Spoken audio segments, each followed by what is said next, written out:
Hello, I'm Lori Shawhan. My character is Mary Meredith. I am a retired assistant to a president, and my hometown is Manitowoc. My name is Dave Estes. I'm playing the part of a Mr. Buddycombe. I'm a former science teacher in Manitowoc, Wisconsin. My name is Joan Estes. I'm playing Mrs. Sharp. I'm a former educator, Manitowoc, Wisconsin. I'm Virginia Temmie. I play Georgina, and I was a upholsterer. I had my own business for 40 years, and I'm now retired, and I'm home to Manitowoc. My name is Dale Brasser. I'm retired school business manager here in Manitowoc, and I'm playing Mr. Benny, a butler in the European household. My name is Lou Ann Myers-Pinelli. My character is Miss Florence Trenchard. I'm the administrative assistant for Lakeshore United Methodist Church, and I live in Two Rivers, Wisconsin. Neil Piepenberg, and I play the part of Asa Trenchard, and I am a retired United Methodist pastor residing here in Manitowoc. I'm Jerry Smith. I'm playing John Wickens. I'm a quality tech at Kohler Company, and I'm from Sheboygan. I am Dennis Moore. I'm playing the part of Abel Murcott. I am a retired police officer from Manitowoc, Wisconsin. Brian Butkiewicz. I play Lord Dundray. I'm retired, originally from Amro, Wisconsin.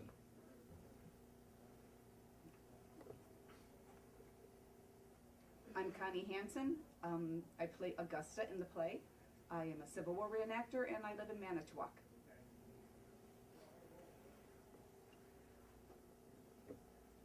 My name is Linda Smith. I'm playing Mary Todd Lincoln, and I'm going to watch the play, and I'm a mom of 7 kids, and I'm retired.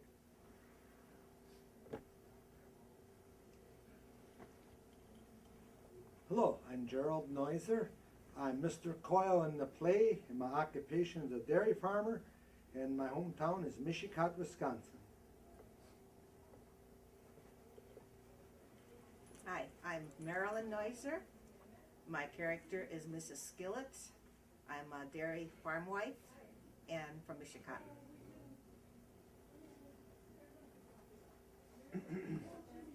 I'm Jason Hansen. My character name is Captain DeBoots. I am retired Army, and I'm from Two Rivers, Wisconsin.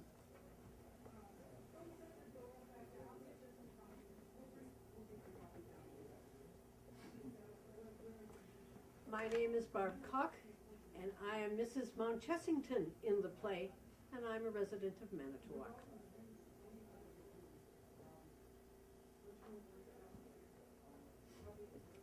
My name is Don Shawhan. My character name is Lieutenant Harry Verne, Royal Navy. My former occupation was blacksmithing, and I'm retired now. Manitowoc is my home.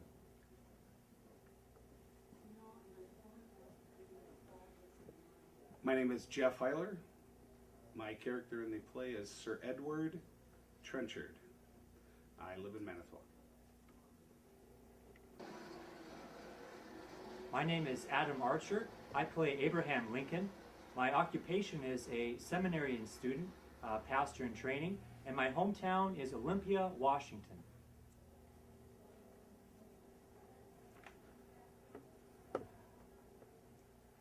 My name is Karen O'Leary. I'm the director of this event. My hometown is Manitowoc, Wisconsin, and I'm a retired software educator.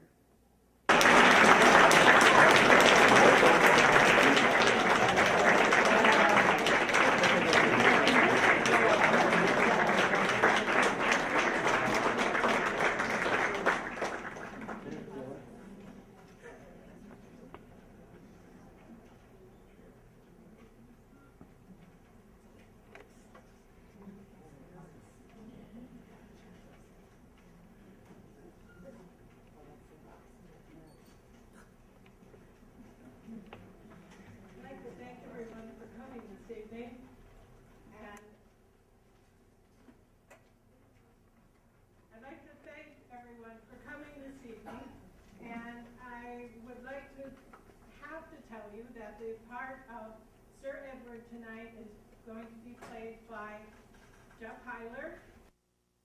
Nellie, who was scheduled to play that, he has no voice. So thank you for coming.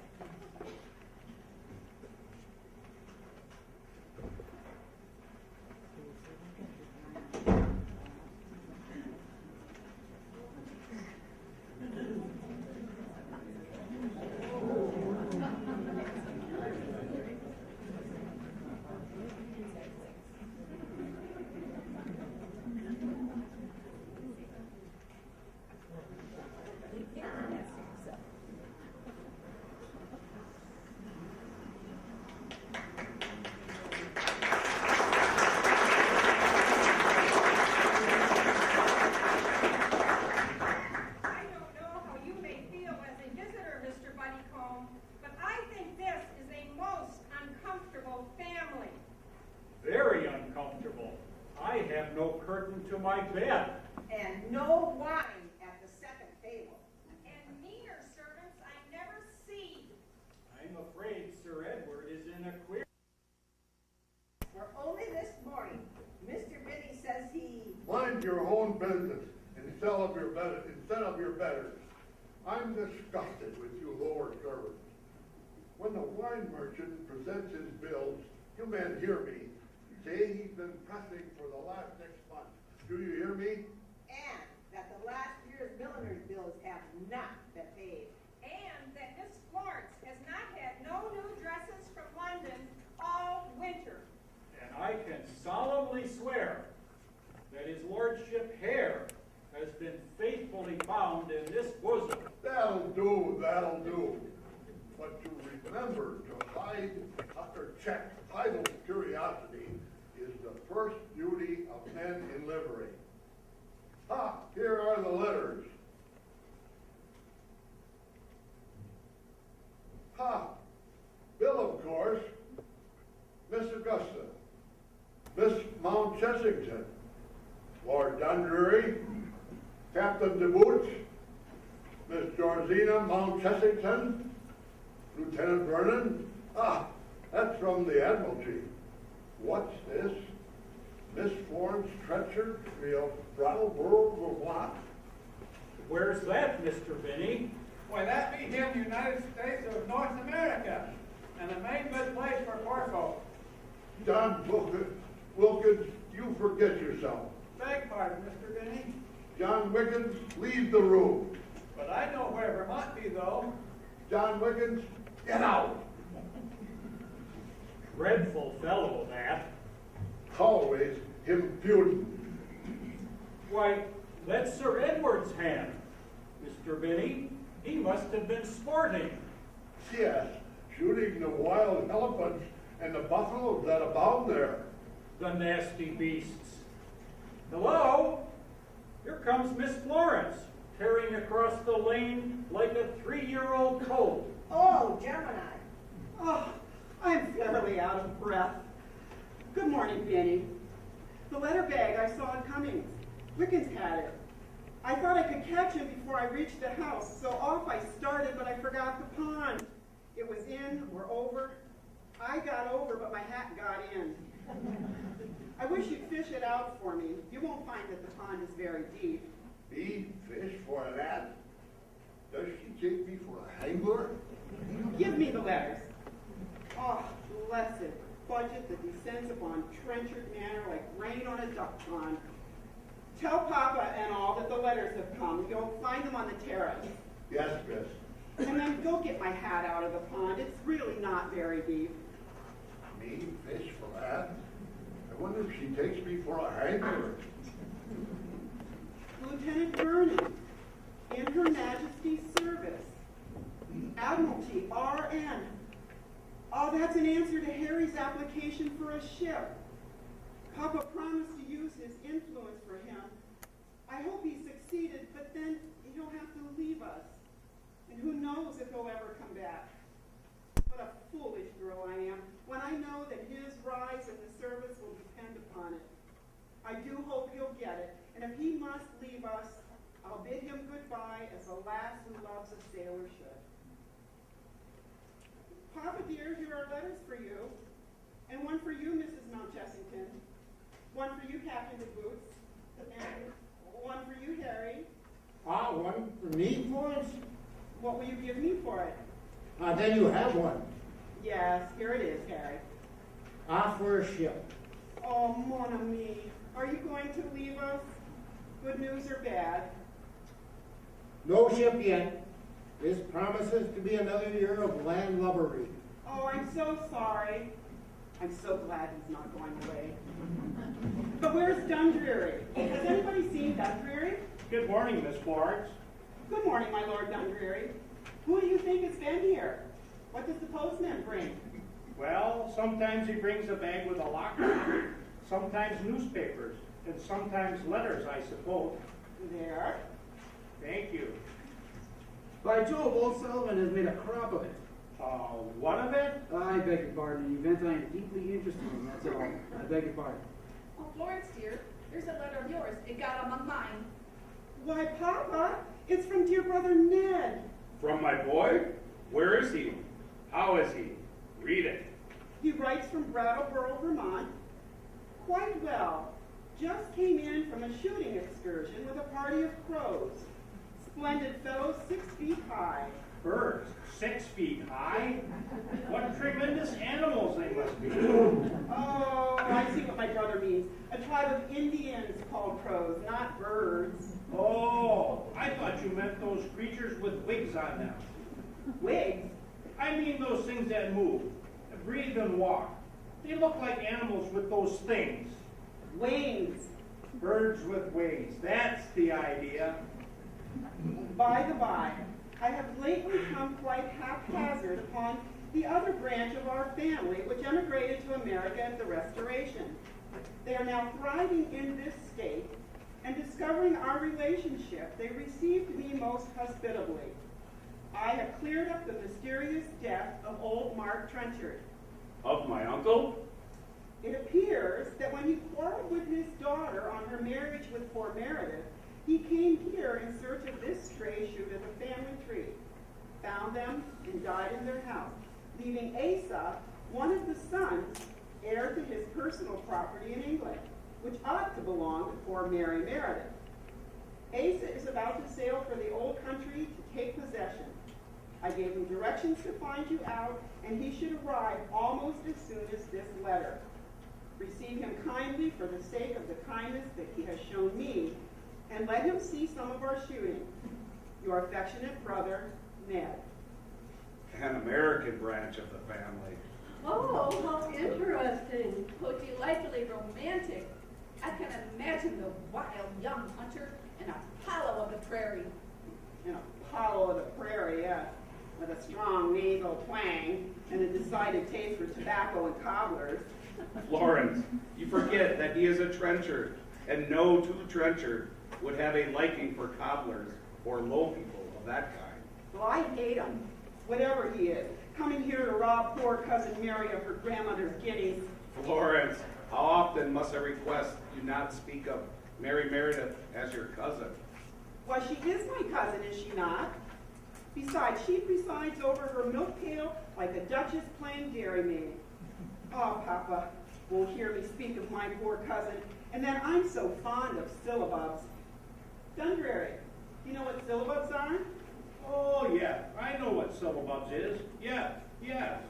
Well, I don't believe you do know what they are. Not know what syllabubs are? That's a good idea. Why, they are, syllabubs are, they are only babies, idiotic children. That's a good idea. That's good. No, it's not a bit like that idea. What you mean are called cherubims. What? Those things that look like oranges with wings on them? No, not a bit like it. Well, after luncheon, you must go with me, and I'll introduce you to my cousin Mary and to syllabubs. I never saw Mr. Syllabubs, I am sure. Well, now, don't forget. I never can forget, when I can recollect. Then recollect that you have an appointment with me after luncheon. Yes, yes. Now, well, what do you have after luncheon? Well, sometimes I have a glass of brandy with an egg in it. Sometimes I run around the duck pond. Sometimes a game of checkers. That's for exercise. And perhaps a game of billiards. No. After luncheon, you have an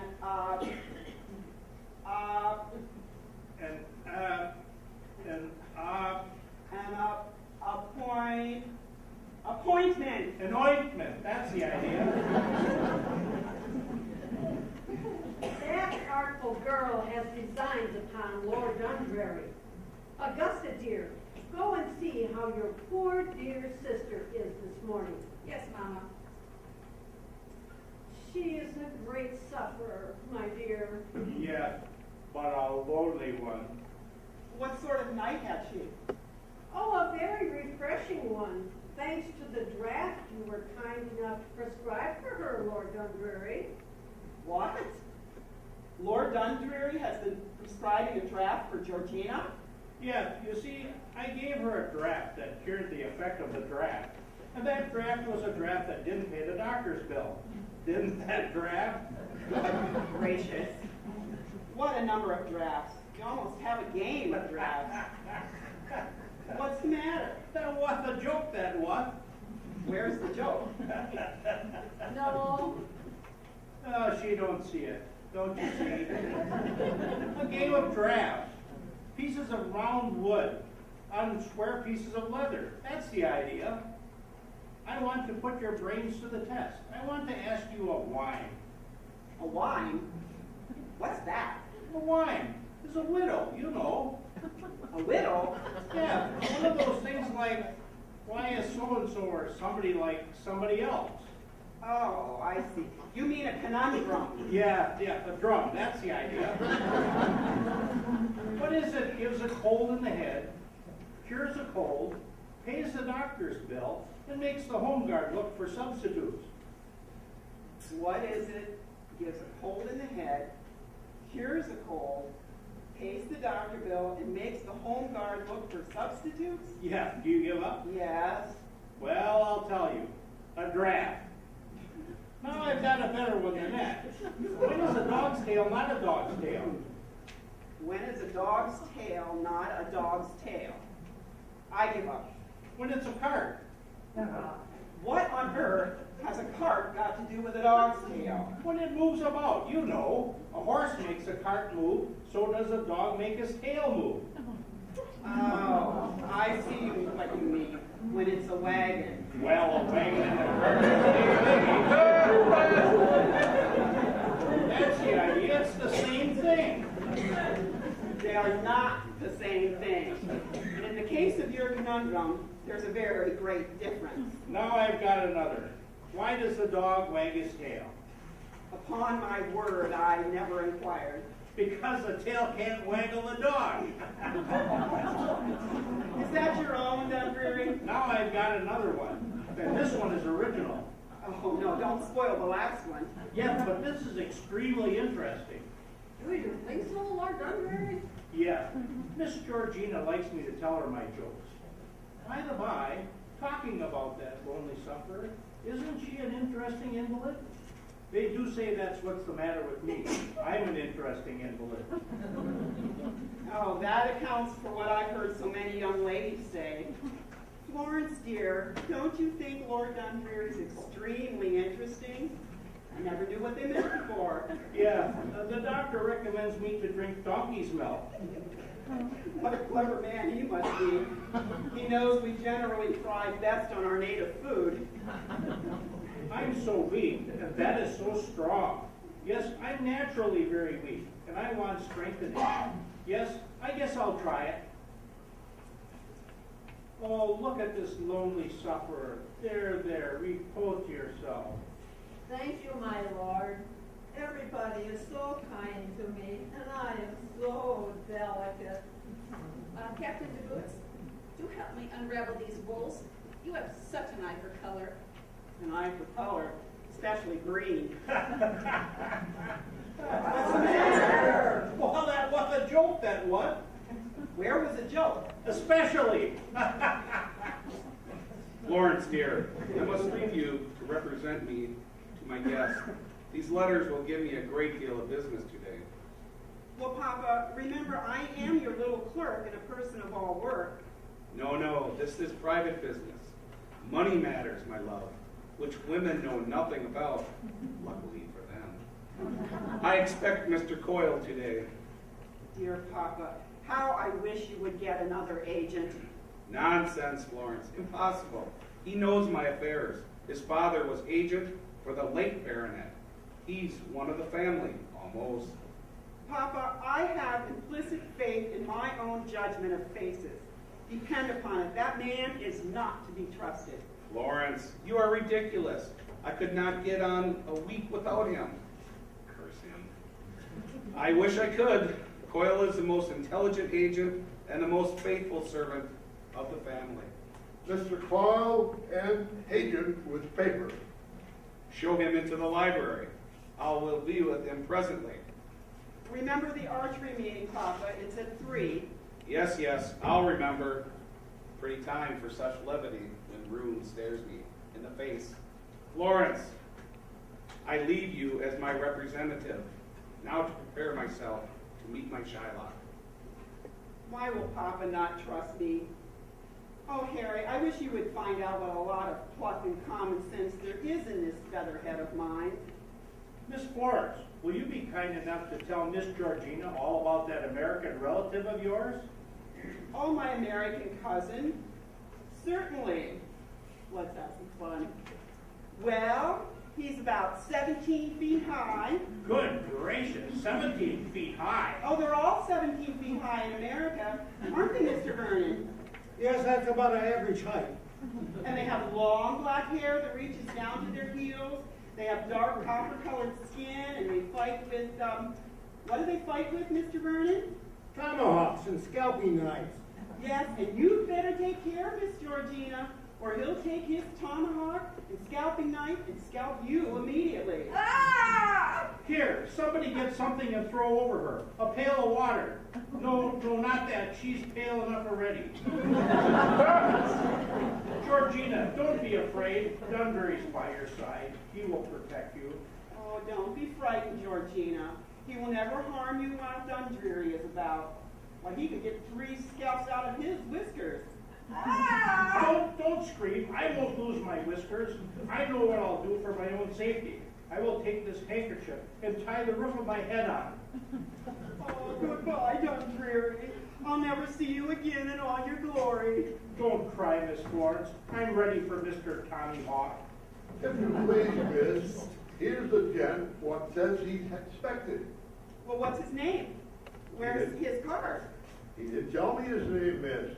And when I asked him for his card, he said he had a whole pack of his valise. And if I'd had a mind, he'd play me a game of 7-up. He says he has come to stay, and he certainly looks as if he didn't mean to go. That's him. Show him in, Mr. Benny. That's my American cousin. I know. Your American cousin. Oh, how delightfully romantic. Isn't it, Captain Boots?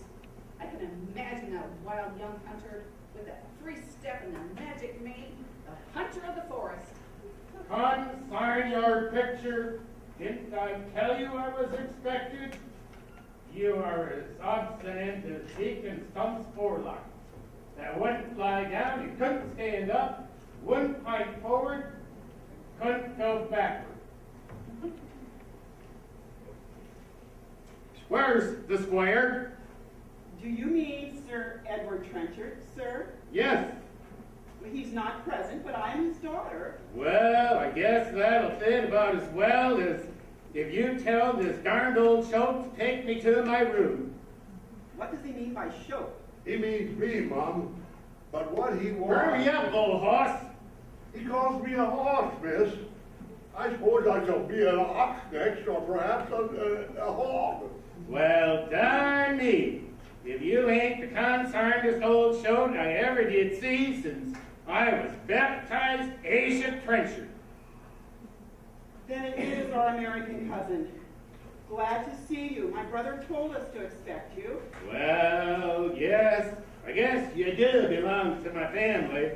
I'm Asa Trenchard, born in Vermont, suckled on the banks of Muddy Creek, about the tallest gunner, the slickest dancer, and generally the loudest critter in the state. You're my cousin, be you?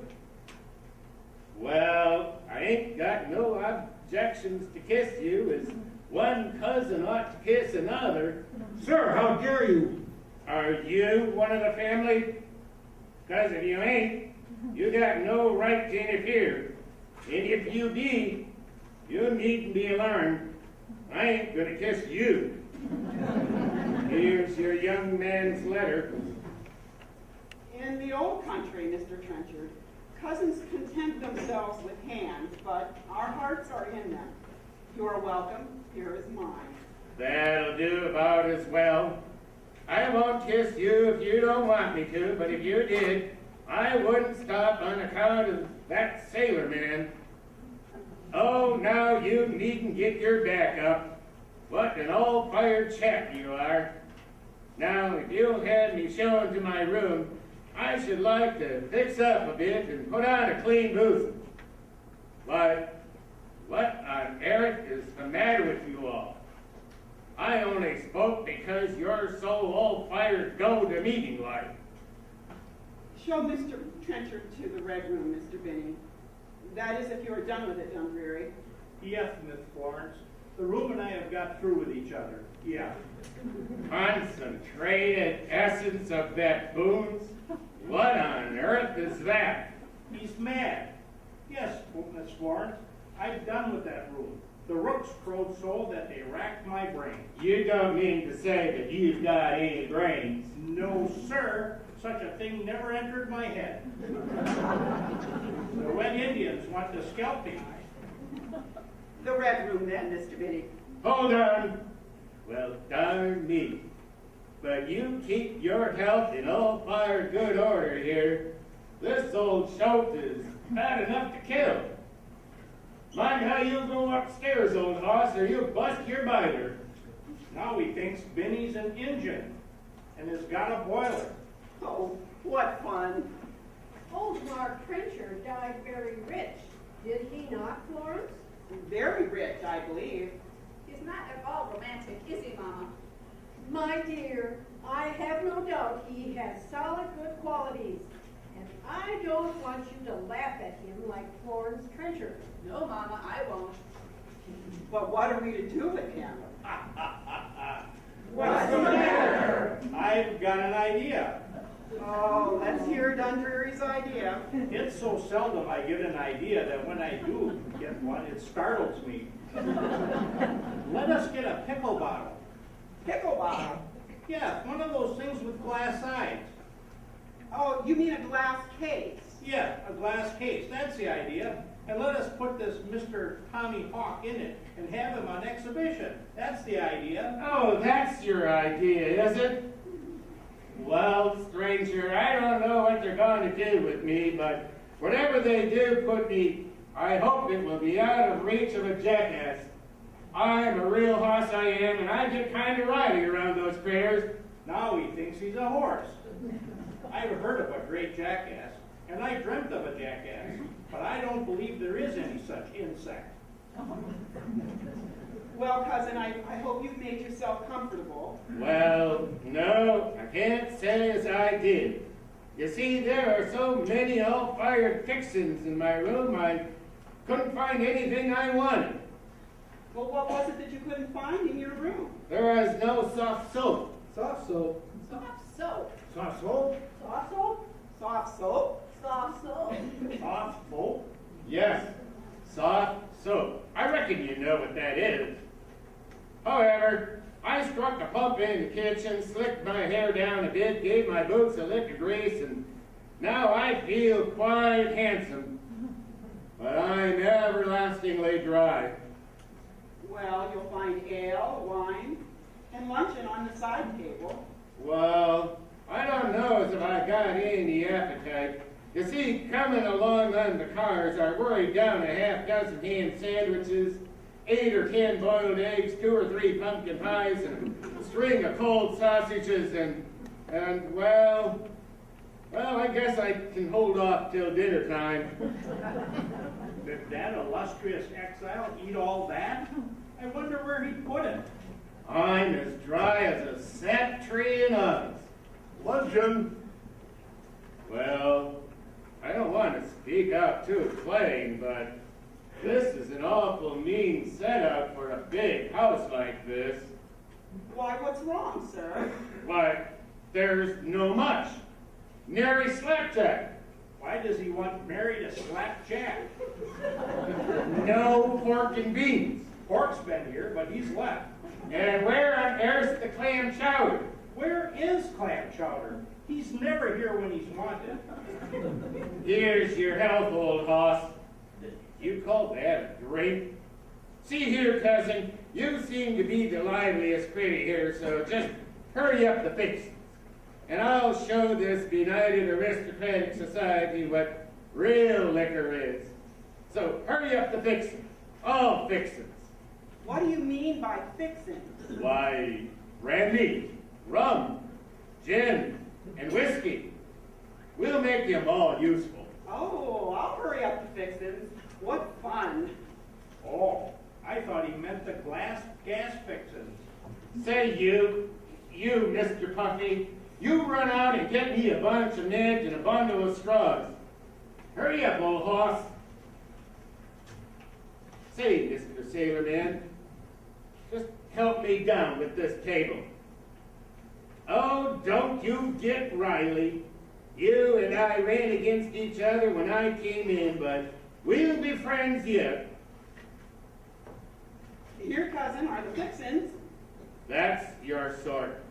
Now then, I'll give you all a drink that'll make you squeal. Puffy, just shake that up faster. I'll give that sick gal a drink that'll make her squirm like an eel on a mud bank. Oh, what a horrible idea.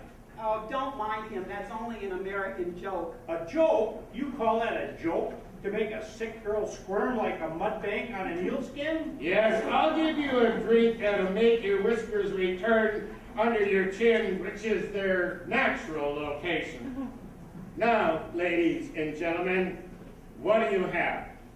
Whiskey skin, brandy smash, cherry cobbler, mint julep, or Jersey lightning? Oh, I want a mint julep.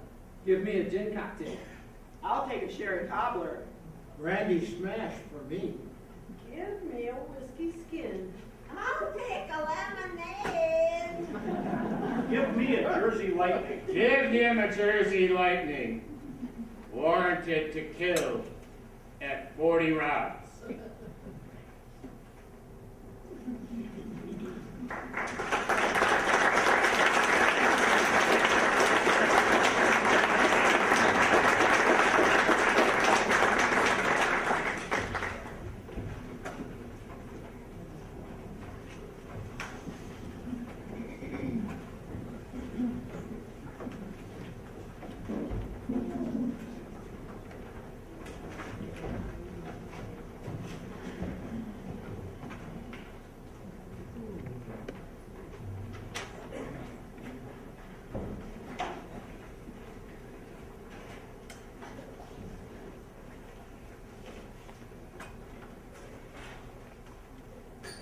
Sir Edward will see you directly, Mr. Coyle. Very well. House full of company, I see, Mr. Guinea. Grand full, Mr. Coyle. As one of the first families in the country, we must keep up our position. Certainly, certainly. That's as long as we can, Mr. Guinea. Tell Murcott, my clerk, to bring my papers in here. You'll find them in the servants' hall. And see that you keep your strong ale out of his way. People who serve me must have their senses about them. I should say so, or he'd have every toot hound in their head, the wiper. And now to show this pompous baronet the precipice on which he stands. Are you sober, Sirrah? Yes, Mr. Coyle. Then see you keep so. I'll do my best, sir. But oh, do tell them to keep liquor out of my way. I can't keep from it now. Try as I will. And I try hard enough. God help me. Pshaw! Get out those mortgages and the letters from my London agent. So, here comes Sir Edward. Go, be within call. I may want you to witness a signature. I will, sir. I must have brandy, or my hand will not be steady enough to write. Good morning, Coyle. Good morning. There is a chair, Coyle. So you see, those infernal tradespeople are pretty troublesome. My agent's letter this morning announces that Walter and Brass have judgment and execution on their amount for repairing your townhouse last season. Bouquet and Parker announced their intention of taking the same course with the wine account. Henmark is preparing for a settlement of his heavy demand for the stables. Then there's temper for pictures and other things. And Miss Florence Trenchard's account with Madame Pompon and... Confound it! Why harass me with details? These infernal particulars. Have you made out the total? 4,830 pounds, 9 shillings and 6 pence. Well, of course, we must find means of settling this extortion. Yes, Sir Edward, if possible. If possible? I, as your agent, must stoop to detail. You must allow me to repeat if possible. Why? You don't say there will be any difficulty in raising the money? What means would you suggest, Sir Edward? That, sir, is your business. A foretaste in the interest on the Fan Hill and Ellenthorpe mortgages, you are aware, both are in the arrears. The mortgagees, in fact, right here to announce their intentions to foreclose. Curse your impudence. Pay them off. How, Sir Edward? Confound it, sir. Which of us is the agent? Am I to find your brains for your own business? No, Sir Edward. I can furnish the brains, but what I ask you is to furnish the money. There must be money somewhere. I came into possession of one of the finest properties in Hampshire only 26 years ago. And now you mean to tell me I cannot raise 4,000 pounds? The fact is distressing, Sir Edward, but so it is. There's the Ravensdale property, unencumbered. There, Sir Edward, you are under a mistake. The Ravensdale property is deeply encumbered to nearly its full value. Good heavens! I have found among my father's papers a mortgage of that very property to him. To your father? My father's agent? Yes, bearing date the year after the great contested election for the county, on which the late Sir Edward patriotically spent 60,000 pounds for the honor of not being returned to Parliament. A mortgage on the Ravensdale estate? But it must have been paid off, Mr. Coyle. Have you looked for the release or the receipt? Neither exists. My father's sudden death explains sufficiently. I was left in ignorance of the transaction, but the seals on the deed and the stamps are intact. Here it is, sir. Sir, do you know that if this be true, I am something like a beggar, and your father something like a thief? I see the first plainly, Sir Edward, but not the second. Do you forget, sir, that your father was a charity boy, fed, clothed by my father? Well, Sir Edward? And do you mean to tell me, sir, that your father repaid that kindness by robbing his benefactor? Certainly not. But by advancing money to that benefactor when he wanted it, and by taking the security of one of his benefactor's estates, as any prudent man would under the circumstances. Why then, sir, the benefactor's property is yours? Pardon me. The legal estate you have your equity of redemption. You have only to pay the money, and the estate is yours as before. How dare you, sir, when you have just shown me that I cannot raise 500 pounds in the world. Oh, Florence, why did I not listen to you when you warned me against this man? Oh, she she warned you, did she? I see one means, at least, of keeping the Ravensdale estate in the family. What is it? By marrying your daughter to the mortgagee. To you? I'm prepared to settle the estate on Miss Trenchard the day she becomes Mrs. Richard Coyle. You insolent scoundrel. How dare you insult me in my own house?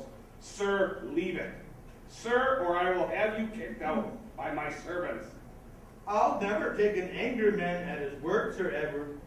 Give a few moments' reflection to my offer. You can have me kicked out afterwards. A beggar? Sir Edward Trenchard, a beggar? See my children reduced to labor for their bread? To misery, perhaps. But the alternative. Florence detests him. Still, the match would save her, at least from ruin. He might take the family name. I might retire to the continent for a few years. Florence's health might serve as a pretense. Repugnant as the alternative is, yet it deserves consideration. Now, Sir Edward, shall I ring for the servants to kick me out? Nay, Mr. Coyle. You must pardon my outburst. You know I am hasty. And... Papa dear? Papa, pardon my breaking in on business, but our American cousin has come. Such an original. And we're only waiting for you to escort us to the field. I will come directly, my love. Mr. Coyle, my dear, you did not see him. Oh, yes. I saw him, Papa. Nay, Florence, your hand to Mr. Coyle. I insist. Papa! Come, Florence. Mr. Coyle, we will join you in the park. Come, my love. Take my arm. Shallow, selfish fool. She warned you of me, did she? And you did not heed her. You shall both pay dearly. She for her suspicions, and you that you did not share them. How lucky the seals were not cut from that mortgage when the release was given. 'Tis like the silly security of that Trenchard. This mortgage makes Ravensdale mine, while the release of this restores to its owner lies in the recess of the bureau, whose secret my father revealed to me on his deathbed. Write to the mortgagee of Fanhill and Elmthorpe Estates to foreclose before the week is out, and tell Walters and Brash to put in execution today. We'll trick this windbag of a baronet. Ew! We have both a bone to pick with him and his daughter. Why? What's the matter? Nothing. The dizziness I've had lately. Brandy in the morning, brandy in the evening, brandy all night. What a fool you are, Murcott. Who knows that as well as I do? If you would but keep the money out of your mouth, there's a making of a man in you yet. No, it's gone too far. It's gone too far. Thanks to the man that owns this house. You know all about it. How he found me a thriving, sober lad, flogging the village children through their spelling book. How he took a fancy to me, as he called it, and employed me here to teach his son and Miss Florence. Then remember how I forgot who and what I was, and was cuffed out of his house like a dog. How I lost my school, my good name, but still hung about this place. They all looked down at me. You don't know how that kills the heart of a man. Then I took to drink and sank down till I came to this. You owe Sir Edward revenge, do you not? You shall have a rare revenge on him. That mortgage you found last week put the remainder of the property in my reach, and I closed my hand on it until he would contest to my terms. You can drive a hard bargain, I know. And a rare price I paid for his forbearance. Abel, his daughter's hand. Florence? Yes, Florence marries Richard Coyle. Richard Coyle steps into Sir Edward's estates. Dare you, dog, will not that be a rare revenge?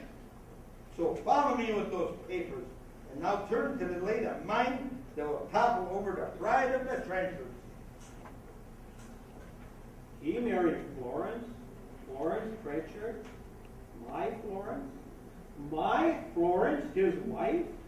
No, no, better 1,000 times she had been mine, low as I am, when I dreamt that dream. But it shan't be. It shan't be. If I can but help her, drunkard though I am. Yes, I can help her if the shocks don't break me down. Oh, my poor muddled brain. Surely there was a release with it when I found it. I must see Florence to warn her and expose coiled villainy. Oh, how my poor head throbs when I try to. I shall die if I don't have a drop of brandy. Yes, brandy.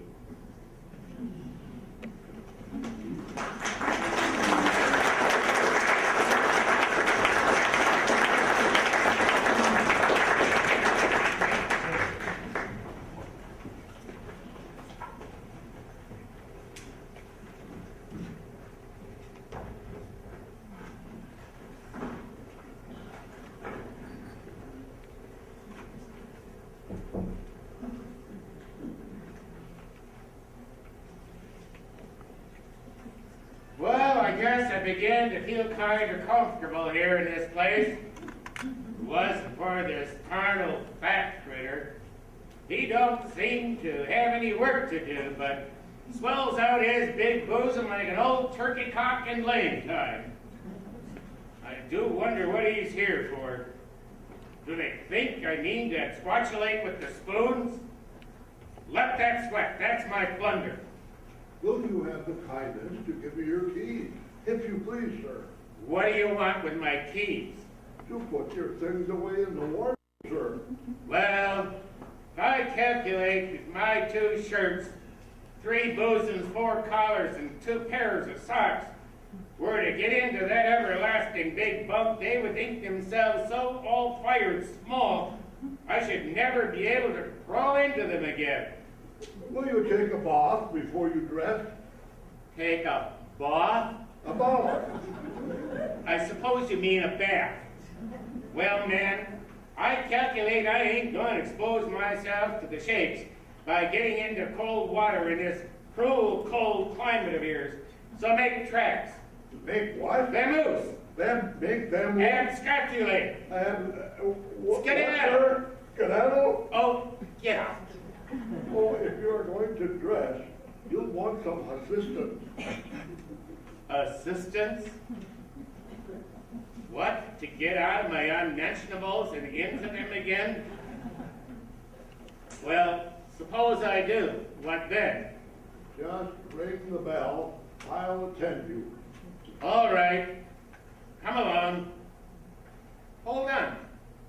Say, I may want to yawn presently, and I shall want somebody to shut my mouth.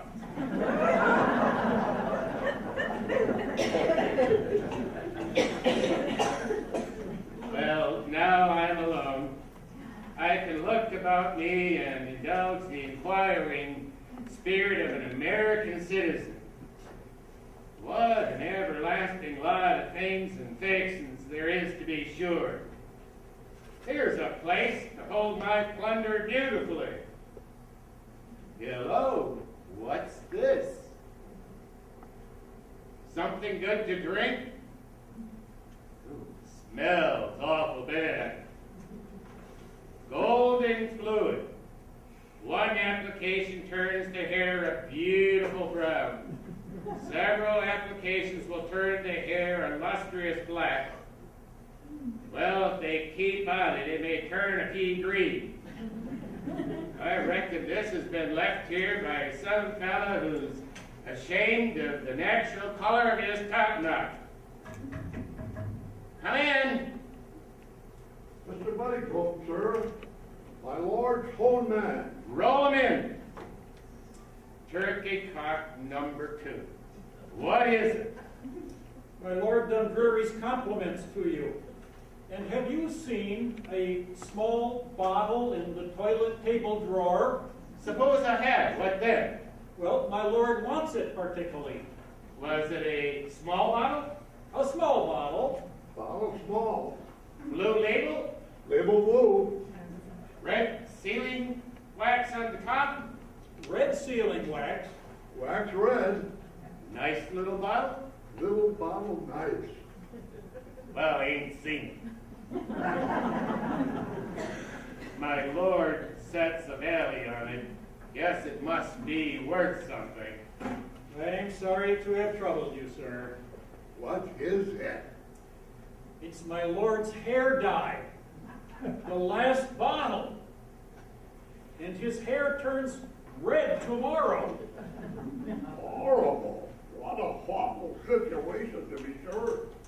So I've got my ring on that lord's nose. If I don't make him dance to my tune, it's a pity. Miss Florence begged me to say that she had borrowed a costume for you for the archery meeting, sir. Ain't you dropped something? Where? What do you mean by the archery meeting? Oh, where they shoot with bows and arrows. There goes another one of them. Oh, you needn't look for them. You can't find them when you want them. Now, you just take my compliments to Miss Trenchard. When I goes out shooting with injurious weapons, I always wear my own genuine shooting costume. That's the natural buff, tipped off with a little red paint. Good gracious. He looked like Adam and Eve in the Garden of Eden. There's a queer lot of fixings. What on earth is that? Looks like a skeeter net. Only it isn't long enough for a fellow to lay down in unless he has to coil himself up like a woodchuck in a knothole. I'd just like to know what the all-fired thing is meant for. Say, Puffy! Puffy! Oh, he told me if I wanted him to ring the bell. Where on earth is that bell? Burn! Help! Fire! Water! I'm drowning!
I'll let you do your work.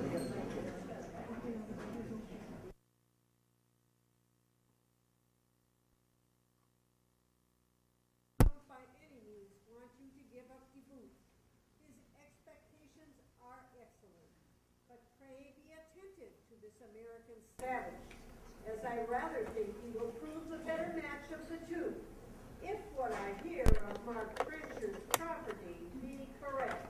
Yes, Mama. And look more cheerful, my love. But Mama, I'm so tired of admiring things I hate. Yes, my poor love. Yet we must all make sacrifices to society. Look at your poor sister with the appetite. But what am I to be enthusiastic about with that American, Mama? Oh, I hardly know yet, my dear.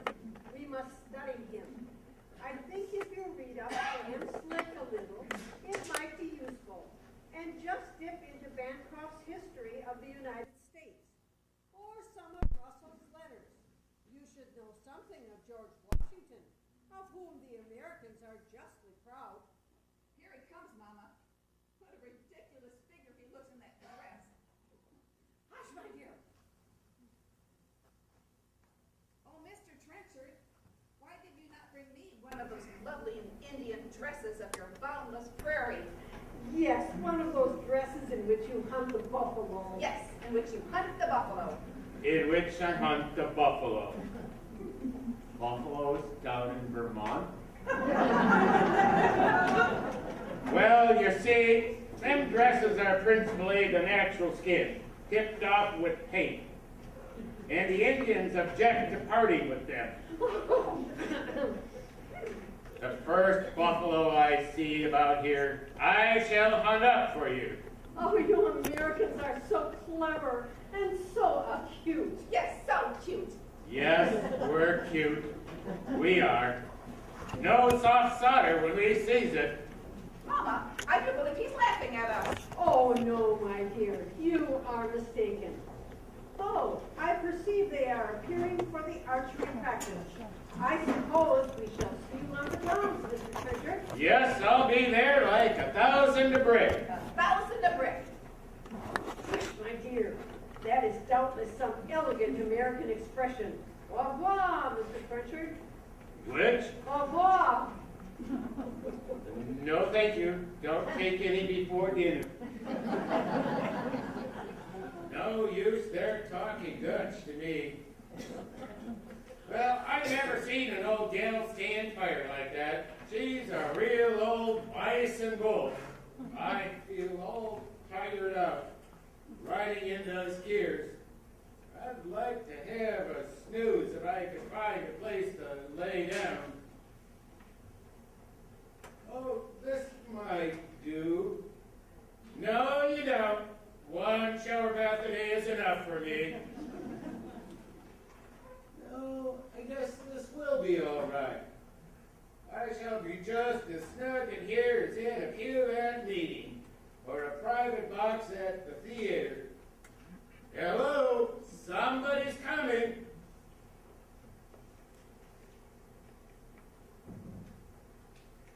My lord, my lord, your lordship. Oh, there, now you've spoiled it. Spoiled what, my lord? Spoiled what, my lord? Why, a magnificent sneeze. I'm very sorry, my lord. Now that I can speak alone with you, tell me about that hair dye. Have you found it? Not a trace of it, my lord. If you don't find it, I'll discharge you. Very well, my lord. Very well, my lord. He's gone and lost my hair dye, and my hair turns red tomorrow.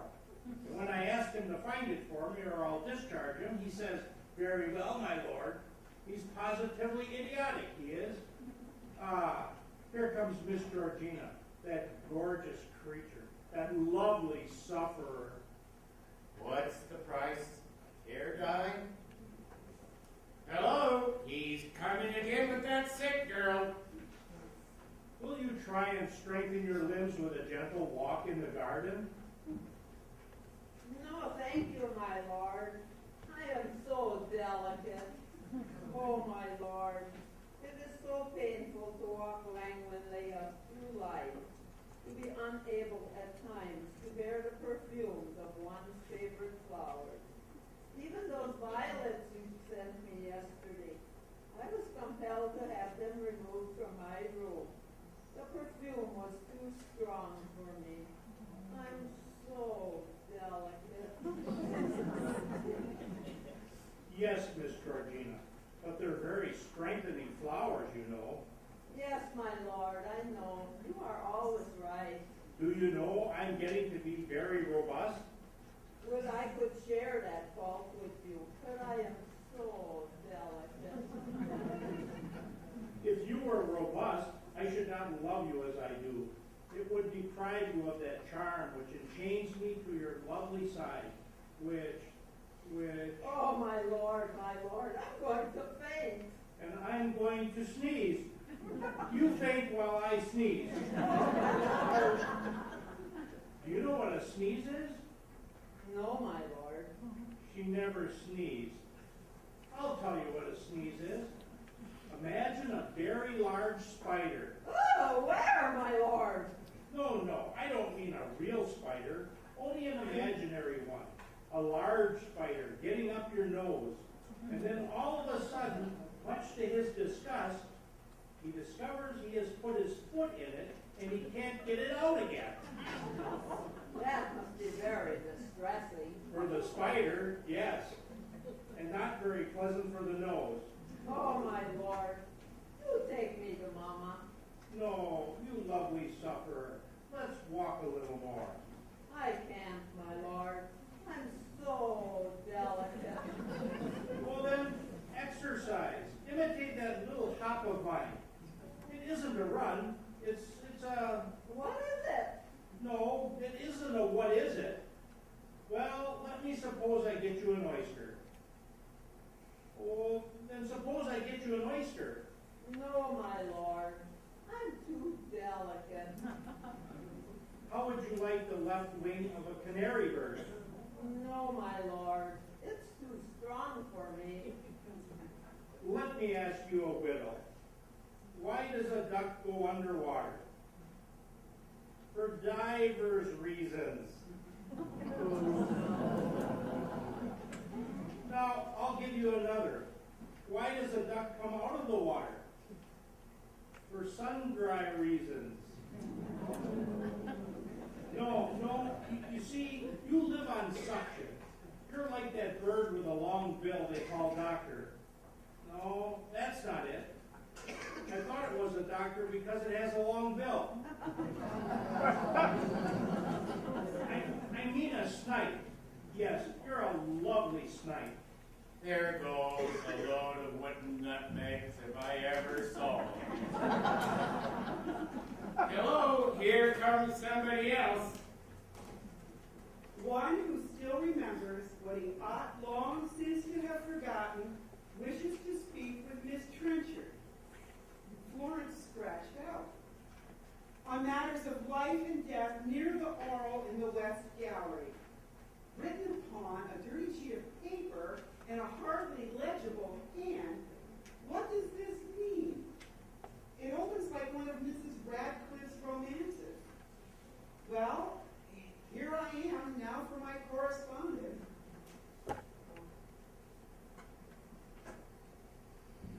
Oh, for 1 minute's clear head, Miss Florence.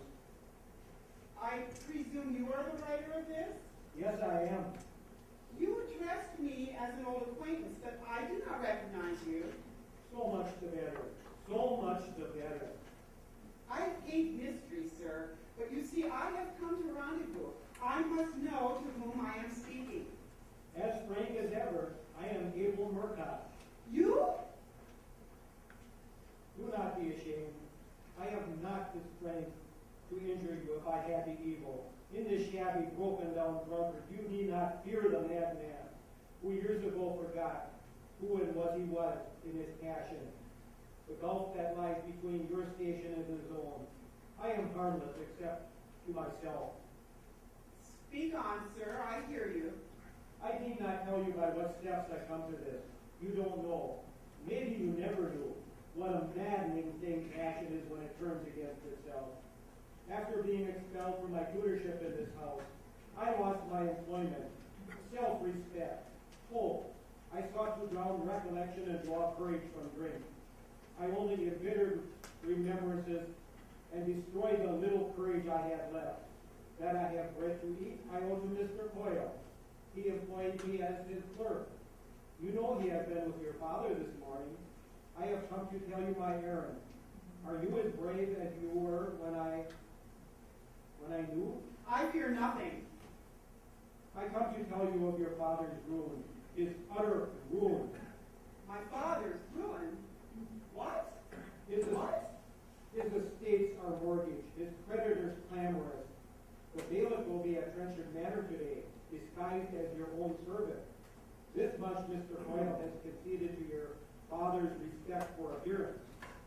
Then beggary stares him in the face. Poor father, what a sad blow for him. Is that all, sir?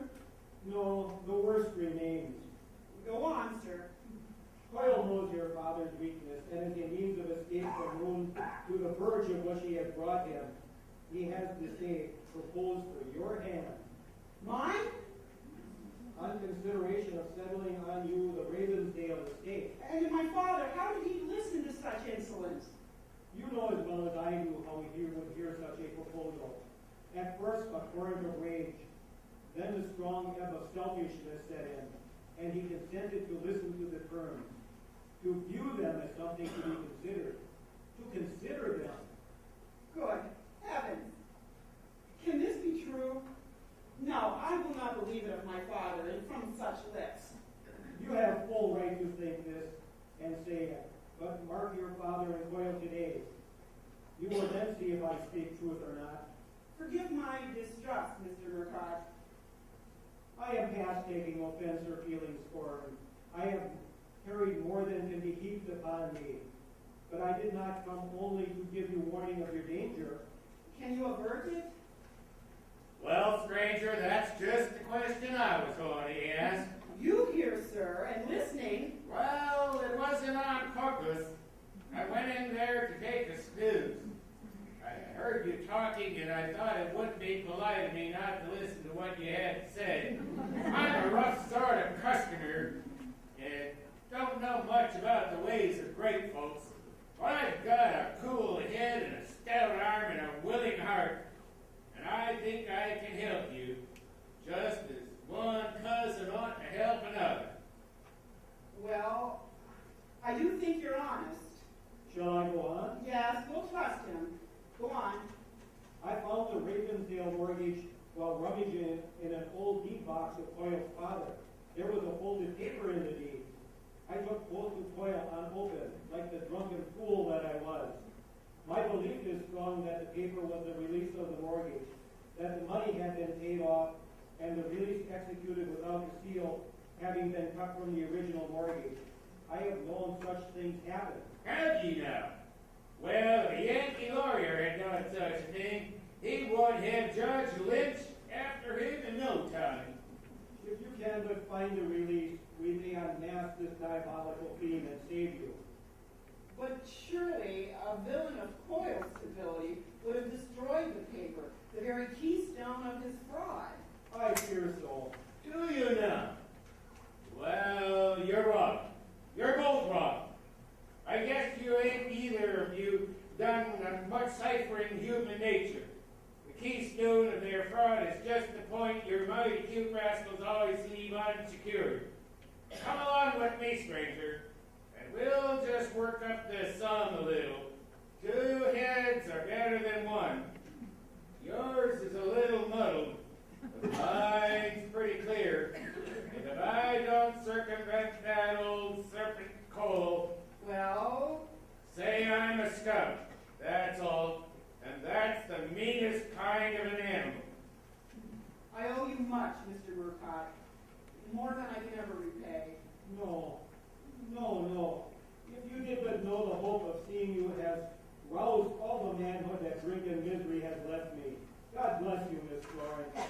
No, you don't call me Florence as you did when I was the truant pupil, and you the indulgent tutor. No, no, for heaven's sake, do not call back that time, or I shall go mad. Mad, mad.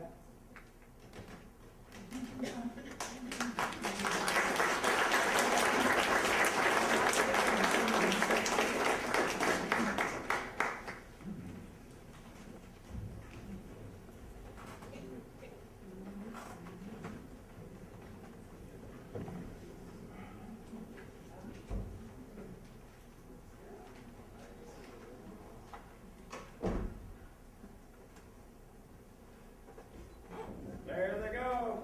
That's the bullseye, Warren. Dang me though if I wouldn't rather see Miss Mary than this cock robin sport yonder. Oh, here she comes. Good morning, Miss Mary. Oh, Wickens, you're there.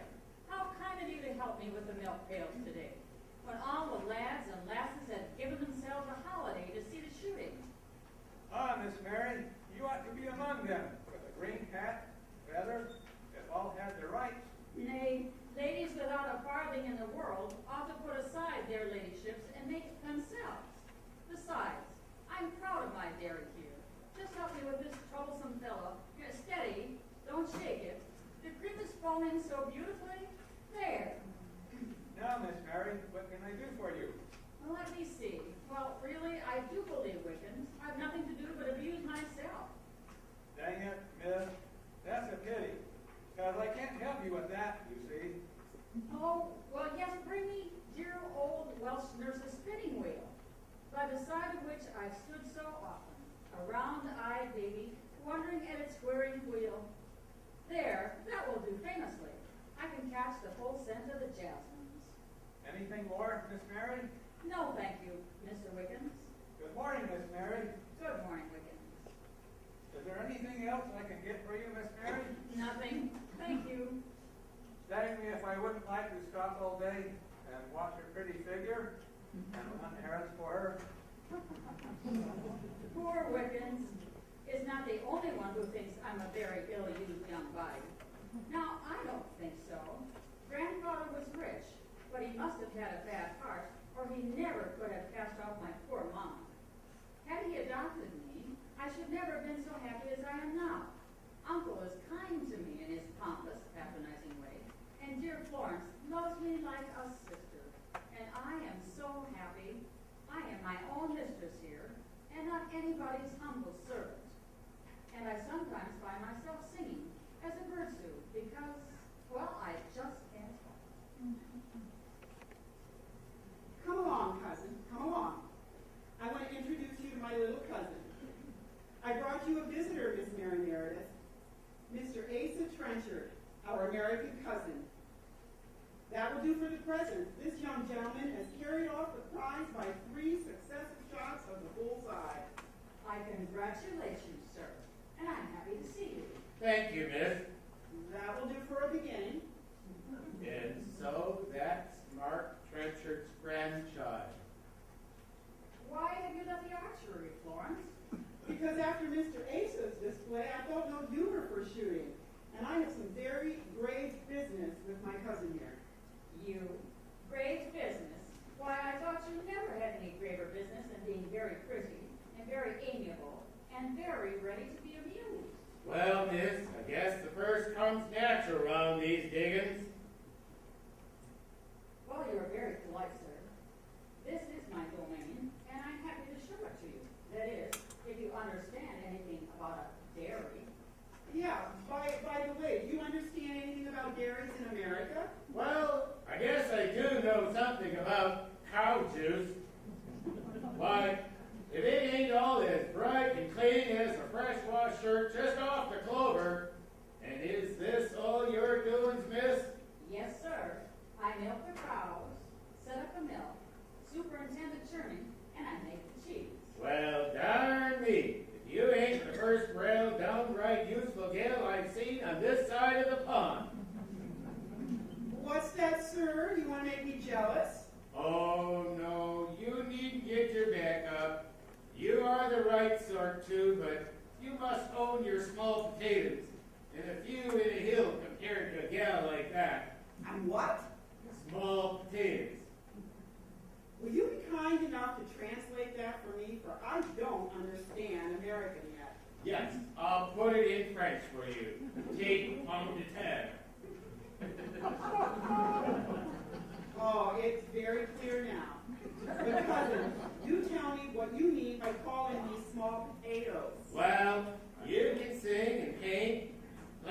on the piano, and in your own particular circle, you are some pumpkins. Some pumpkins? First I'm small potatoes, and now I'm some pumpkins? But she can milk cows, set up the butter, make cheese, and darn me if them ain't what I call real downright feminine accomplishments.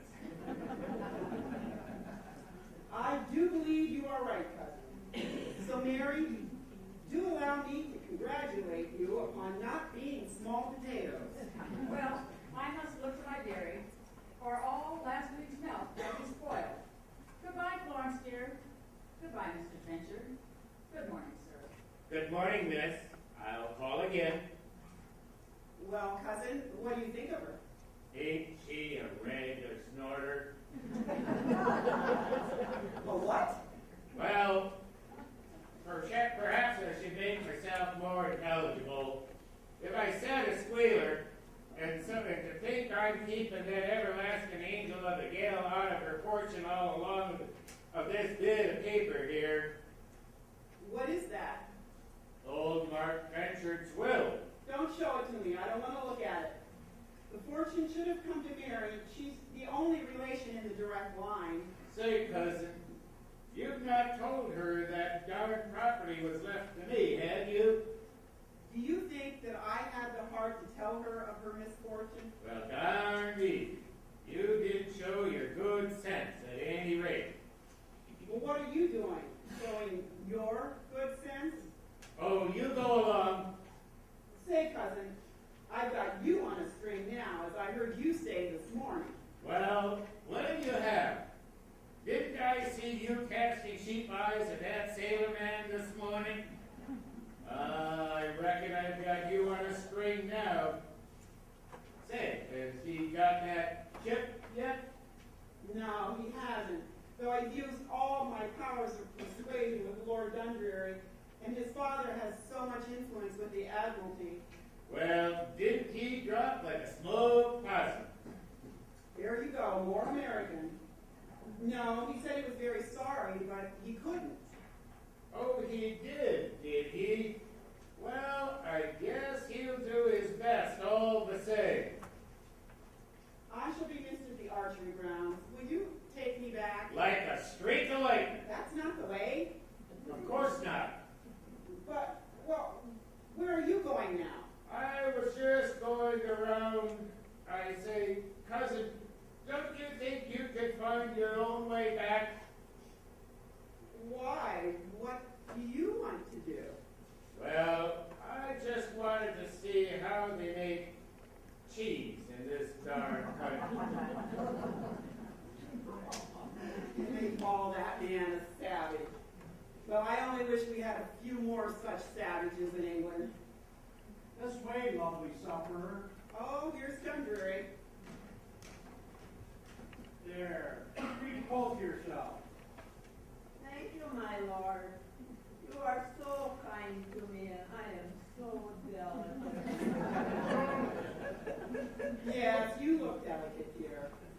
How is she this morning? Any better? When she recovers, she'll be better. I'm afraid you don't take good care of her. You're so rough. No, I'm not rough either. I'm gentle and I'm kind. I forget the rest. Well, good morning, dear. Do take care of her. Good day, Dundreary. Now, let me administer to your wants.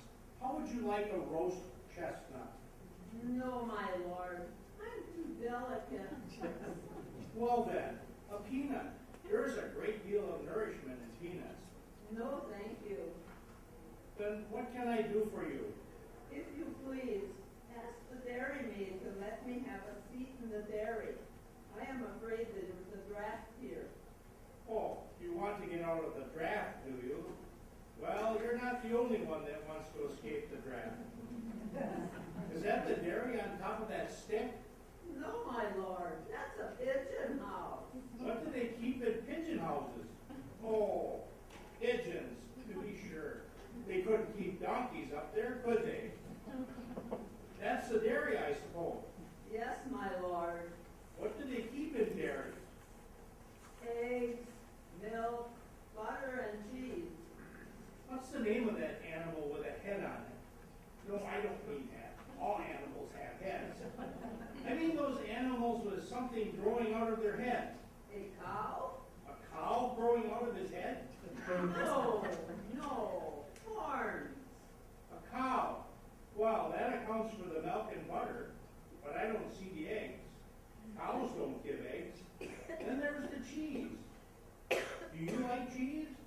my lord.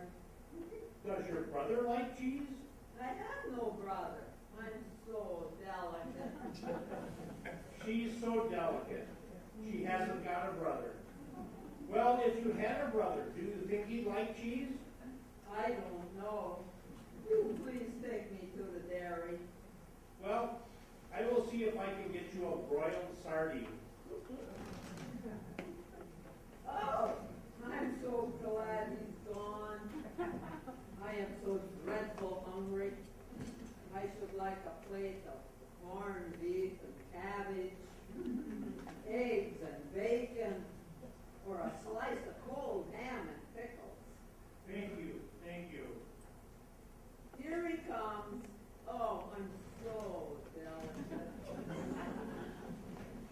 I beg your pardon, Miss Georgina, but I find upon inquiry that cows don't get sardines.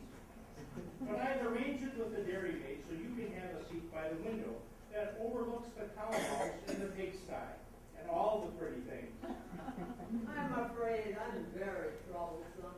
Yes, you're very troublesome, you are. No, I mean, you're a lovely sufferer. That's the idea. There's that damned rhinoceros again.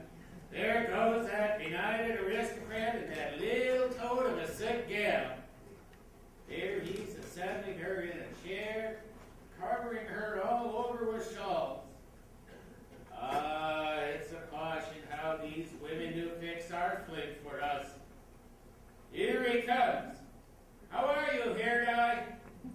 That lovely Georgina puts me in mind of that beautiful piece of poetry. Let me see how it goes. The rose is red, the violet's blue. Sugar is sweet, and so is somebody, and so is somebody else. I wonder what the devil that is. Oh, I see. Somebody's been fishing and caught a pail. Say, Mr. Exile, what the devil is it? That's a steam engine, and we'll bust in about a minute. Well, I haven't got a minute to spare, so I'll not wait till it busts. Say, Whiskers, I want to ask a favor of you. Now I've got it. Well, but say, how are you? Oh, there you spoiled it. Spoiled what? Spoiled what? Why, a magnificent sneeze. Oh, was that what you was trying to get through you? Get through me? He's mad. Well, now, the naked truth is... Oh, come now. Don't be putting on airs. Say, do you know Lieutenant Burnham? Slightly. Well, what do you think of him on an average? Think of a man on an average? Well, I think he's a real hoss. And he wants a ship. Well, if he's a real hoss, you must want a carriage. Darn me, that ain't good. That's good. Yes, that's good. Very good. Very good indeed. For you. Now I've got it. Well, now I say... What? Are you at that again? I've got the influenza. Got the what? He says I've got a wart. I've got the influenza. That's it exactly. I want your influence, sir, to get that ship. That's good. Yes, that's good, ain't it? Very good. Yes, Arnie, that ain't good. For you. Got one on that, Yankee. Well done, Britisher. Well, now, about that ship. I want all my influence, sir, for my own relations. Oh, you want it for your own relations? I say, sir. Eh? He's hard of hearing, and he's in a balloon, mister. Hey! He thinks he can hear with his nose, I say. Hey! Now he thinks it's a musical instrument, I say. What? You stutter, and I'll give you a... You know you won't give me a kick. I'll give you a card to a doctor, and he'll... No, he won't kick me either. He's idiotic. I don't mean that. He'll cure you. The same one that cured you? The same. Well, you're cured. I want to stay sick. He must be a mighty smart man. A very clever man, he is. Well, darn me, if there ain't a physiological change taking place, your whiskers at this moment. My whiskers? Yes, about the ends. They're as black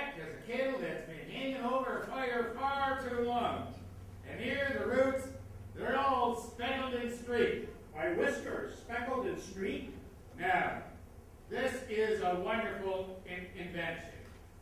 My hair dye, my dear sir. How are you? Dear Mr. Trenchard. He's mad. He's deaf. He squints and stammers, and he's a hopper. Now, look here. You get the lieutenantship, and I'll give you the bottle. It's a fine swap. What the devil is a swap? Well, you give me the ship, and I'll give you the bottle to boot. What do I want of your boots? I haven't got a ship about me. You had better make haste, or your whiskers will be changed again. They'll be pea green in about a minute. Pea green? Yes, I've got a ring in his nose now. I wonder how that sick gal is getting along. Well, darn me, if the dying swallow ain't pitching into ham and eggs and homemade bread. Well, she's walking into the fodder like a farmer out of a day's rail cleaning. I'll just give her a start. How do you do, miss? Allow me to congratulate you on the return of your appetite. No! Yes, I got a ring in her pretty nose now. Hello, here comes the lickers and the shooters. It's about time I took my medicine, I reckon. Now to distribute the prizes and drink to the health of the winner of the Golden Arrow. And there must stand the hero of the day. Come, kneel down. Must I kneel down? I'm going to crown you captain of the archers of Trenchard Manor. I got the ship. No. Have you? Come, ladies and gentlemen, take from me. Who are these strange faces? Bailiffs, Sir Edward. Bailiffs? Florence, I am lost.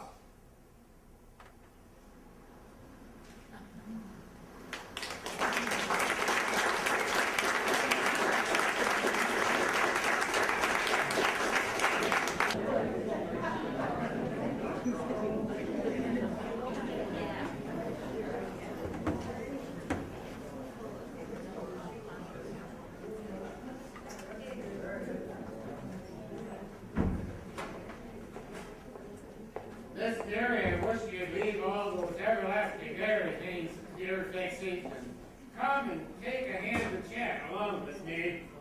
And do my work. Why, when I first came here, you thought I could not be too industrious. Well, I think so yet, Miss Mary. But I've got a heap to say to you, and I can never talk while you're moving about so sprawly among those hands, tails, and cheeses. First you wave one hand and then another, and well, it just takes the gumption right out of me. Well, then I'll sit here. Will that do? Well, no, Miss Mary, that won't do either. Them eyes of yourn take my breath away. Well, what will I do then? Well, I don't know, Miss Mary, but darn me, if you could do anything that wasn't so carnal, neat, and handsome, that a fellow would want to keep on doing nothing else all the time. Well, then I'll go away. No, don't do that, Miss Mary, for then I'll be left in total darkness. Somehow, I feel kinder lost. I haven't got you to talk to. Now that I got the latitude and longitude of all them big folks, found out the length of every lady's foot and the soft spot in everybody's head, they can't teach me nothing, but here I come to school. Well, then throw away that stick and put away that knife like a good boy. I must cure you of that dreadful thing of whittling with that stick. Oh, if you only knew how it helps me keep my eyes off you, Miss Mary. But you needn't keep your eyes off. I'm afraid I must. My eyes are awful tale-tellers, and they might be saying something you wouldn't like to hear. That might make you mad, and then you'd shut up school and send me home feeling about as small as a tadpole with his tail bobbed off. Don't be alarmed. I didn't think I would listen to any tales that your eyes may tell, unless they're tales that I might like to hear. If I thought they'd tell any other, Miss Mary, I'd pluck them right out and in the first turnip patch I came to. Well, then tell me about your house in America. Do you know that I've listened to your stories until I have a backwoodsman wife already? Wouldn't I like to make her a whole one? Yes, and I can shut my eyes and almost fancy I see your home in the backwoods. There are your two sisters running about in their sunbonnets. Debbie and Nan, yes. And then I see the smoke curling from the chimney, then men and boys working in the fields. Yes. And the girls milking the cows, and everybody's so busy. Yes. And then at night, home come your four big brothers from the hunt, laden with game, tired and footsore, and covered with snow. That's so. Then how we lasses bustle about to prepare your supper. The fire blazes on the hearth, while your good old mother cooks the slapjacks. Yes. And then, after supper, the lads and the lasses go to a corn husking. The demijohn of old Pete's brandy is brought out, and everything is so nice. I shall paint in 5 minutes. Miss Mary, you're a darn sight too good for this country. You ought to make tracks. Make what? Make tracks. Pack up and emigrate to the roaring old state of Vermont and live along with Mother. She'd make you so comfortable, and there would be Sister Debbie and Nan and well, I reckon I'd be there too. Oh, and I'm afraid if I were there, your mother would find the poor English girl a sad encumbrance. Oh, she ain't proud. Not a mite. Besides, they've all seen Britishers before. I suppose you allude to my cousin, Edward Trenchard. Well, he wasn't the only one. There was the old Squire Mark Trenchard. My grandfather. Oh, he was a fine old hoss, as game as a bison bull and as gray as a coon in the fall.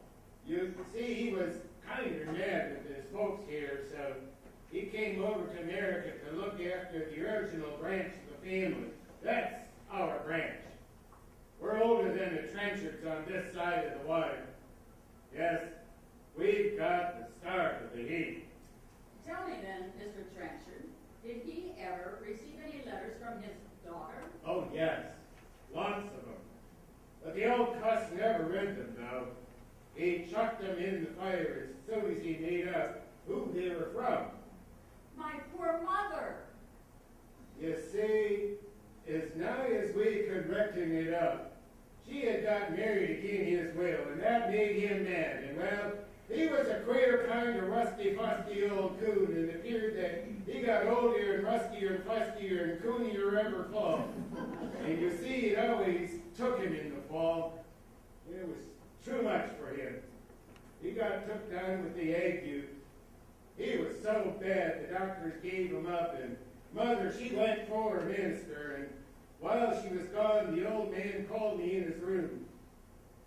Come in, he's the boy, says he, as his voice rang loud and clear as a bell. Come in, says he. Well, I come in. Sit down, says he. Well, I sat down. You see, I was always a favorite with the old man. Face up, my boy, says he. Take a great piece of paper. When I die, this sheet of paper makes you heir to all my property in England. Well, you can calculate, I pricked up my ears about that time. By and by, the minister came, and I left the room, and I do believe he had a 3 days fight with the devil for that old man's soul. But he got the upper hand of Satan at last. When the minister had gone, the old man called me into his room again. The old squire was sitting up in bed, his face as pale as the sheet that covered him, his silken hair flowing in silvery locks from under his red cap, and the tears rolling down from his large blue eyes, his furrowed cheeks like 2 mill streams. Will you excuse my lighting a cigar? For the story is long, awful moving, and I don't think I could get on without a smoke. Well, says he to me, and his voice was not as loud as it was before. It was like the whisper of the wind in a pine tree, low and awful. Ace, my boy, said he, I feel that I've sinned in hardening my heart against my own flesh and blood, but I will not wrong the last that is left of them. Give me the light, says he. Well, I gave him the candle that stood by his bedside. He took the sheet of paper I was telling you of, just as I might take this. And he twisted it all up as I might this. And he lights it just this way. And he watched it burn slowly and slowly down. Then he says, Asa boy, that path disinherits you, but it leaves all my property to one who has a better right to it. My own daughter's darling child, Mary Meredith. And then he smiled, sank back upon his pillow, drew a long sigh as if he felt relieved. That was the last of poor old Mark Trenchard. Poor grandfather. Well, I guess I better leave her alone. To me, There lies $400,000 if there's a cent. Asa boy, you're a hoss. all to me. Oh, Mr. Trenchard, how we have wronged that poor old grandfather. What? Gone?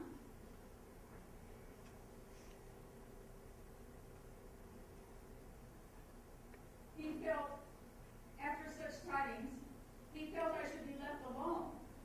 Who would suspect there was such delicacy under that rough husk? But I can hardly believe the startling news. His heiress, I, the penniless orphan of an hour ago, no longer penniless. But alas, I'm an orphan still, with nobody to share my wealth with. Nobody loved me. What treason is this, Mary? No one to love you? Why, what's the matter? You've been weeping. And I've met that American savage coming from here. Has he not been rude to you? No, he's the gentlest of human beings. But he has just told me news that has moved me very strangely. What is it, love? That all grandfather's property is mine. Mine. Florence, do you understand? What? He is popped. I thought he would. Well, who do you mean? Who? Asa Trenchard, to be sure. Asa Trenchard? Why, what put that into your head? How can Mark Trenchard's property be yours unless you marry the legatee? The legatee? Who? Why, you know. Mark Trenchard left everything to Asa. Oh, no, you're quite mistaken. You understood. Misunderstood. Nonsense. He showed it to me not an hour ago on a half sheet of rough paper just like this. Why, this is part of it, I believe. That's the paper he lighted his cigar with. Then he lighted his cigar with 80,000 pounds. Here is old Mark Trenchard's signature. Well, yes, I recognize the hand. And here are the words. Asa Trenchard, in consideration of sole heir, etc., etc., etc. Florence, what does this mean? It means that he's a true hero, and that he loves you, you little rogue. Such a generous man. Oh, won't I convict him now? I'll find him at once.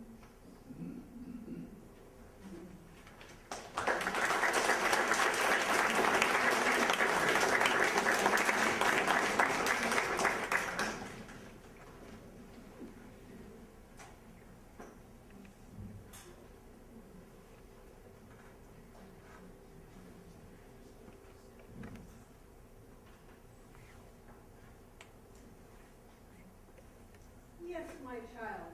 While Mr. DeBoots and Mr. Trenchard are both here, you must ask yourself seriously as to the state of your affections.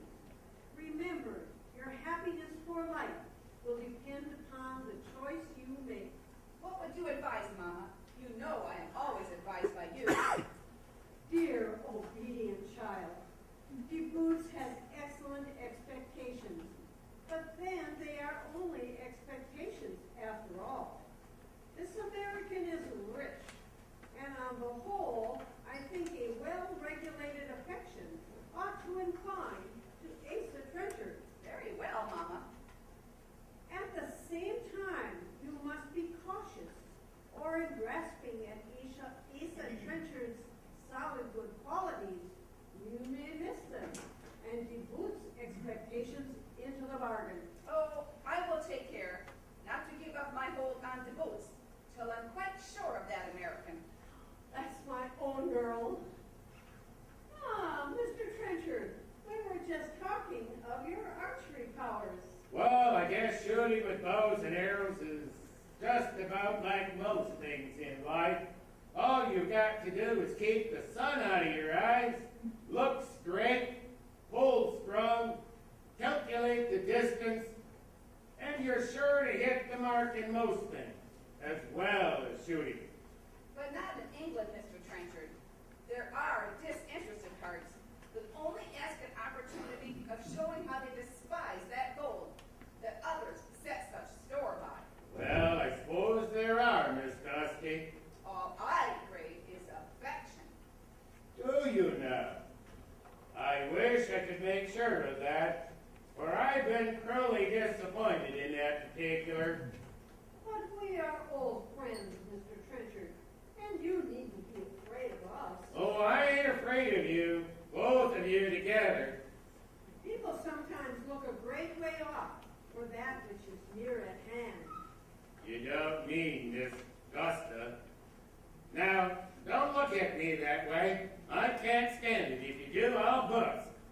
Oh, you only knew how refreshing this ingenuousness is of yours for an old woman of the world like me. Be you an old woman of the world? Oh, yes, sir. Oh, yes. Well, I don't doubt it in the least. This gal and the old woman are trying to get me on the screen. Well then, if a rough-spun fellow like me has to come forward as a suitor for your daughter's hand, you wouldn't treat me as some folks do when they find out I wasn't heir to the fortune. Not heir to the fortune, Mr. Trenchard? No. No fortune? Nary read. It all comes to their barking up the wrong tree about that old man's property. Which he left to you. Oh, no. Not to you? No, which he meant to leave to me, but he thought better on it and left it to his granddaughter, Miss Mary Meredith. Miss Mary Meredith? Oh, I'm delighted. Delighted?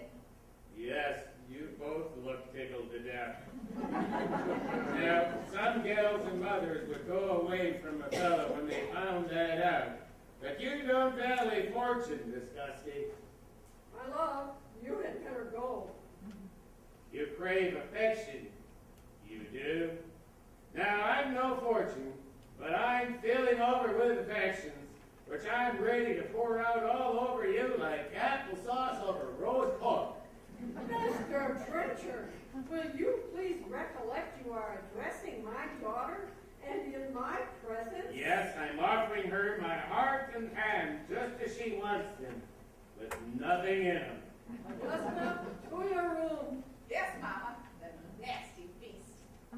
I am aware, Mr. Trenchard, you are not used to the manners of good society, and that alone will excuse the impertinence of which you have been guilty. Don't know the manners of good society, Well, I guess I know enough to turn you inside out, old gal. You psychologizing old man trap.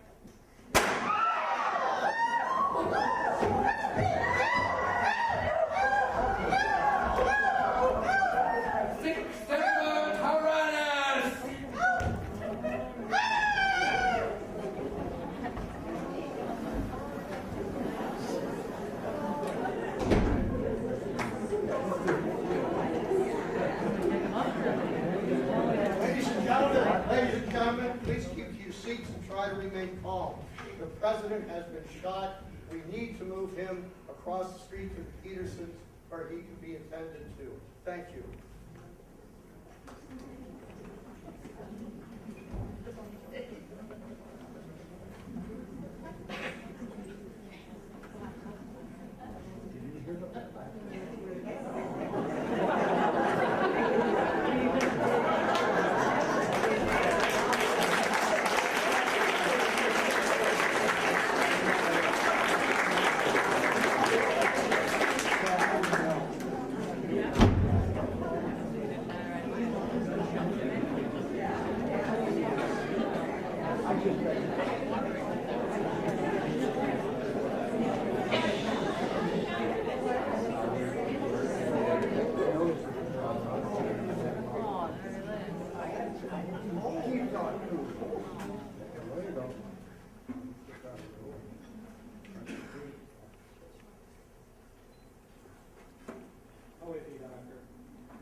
Civil War Roundtable, the cast and crew of our American Cousin, we sincerely thank you for attending our